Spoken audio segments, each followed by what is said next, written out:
She stood in front of my porch, hands on her hips, screaming like she owned the entire neighborhood.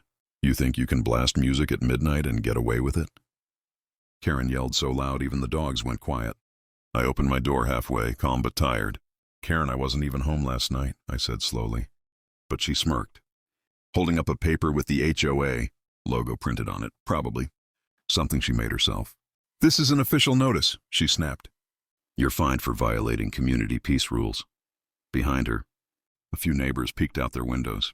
It was embarrassing, standing there like a criminal, when I'd literally spent the whole night 2 towns away visiting my sister. She didn't want to hear it. "I have witnesses," she barked. I heard the music myself. Her confidence was ridiculous.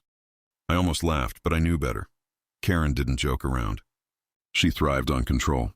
I folded my arms. "All right, if you're that sure, let's call the cops." "They'll check." Her eyes widened just a little, like she didn't expect me to challenge her, but she quickly nodded. "Fine, let's do it." 15 minutes later, a patrol car pulled up. Officer Miller stepped out, someone I actually knew from the fire department charity events. He greeted me with a polite nod, then turned to Karen. "Ma'am, you said there was loud music last night." Karen jumped in before I could even speak. "Yes. Around 11:30 p.m., I saw him here.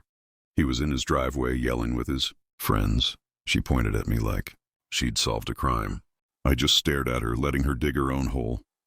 Then I said quietly, "Officer, can you check something for me? My security system records everything. You'll see who was actually here." Karen rolled her eyes.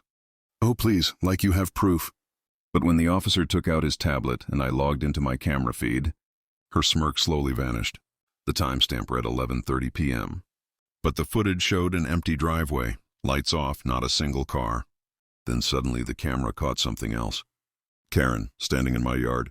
Her mouth dropped open as the officer froze the video. "Ma'am," he said carefully, "that looks like you." Her face turned pale. She stuttered, That's not me. I was just walking my dog." The officer raised an eyebrow. "At 11:30 p.m.? On his property?" And in that moment, everyone watching from their window saw exactly who the real problem was. Karen's confidence cracked, but she tried to recover fast. "This is ridiculous," she shouted, waving her hands in the air. "That video doesn't prove anything." Officer Miller didn't even blink. "It shows you on his property, ma'am, and it clearly records no noise coming from this house. I'm going to need you to explain that." Karen crossed her arms and scoffed. "Maybe the system glitched. You people always believe these fake tech things." I heard him. She looked around, hoping one of the neighbors would back her up, but everyone stayed quiet.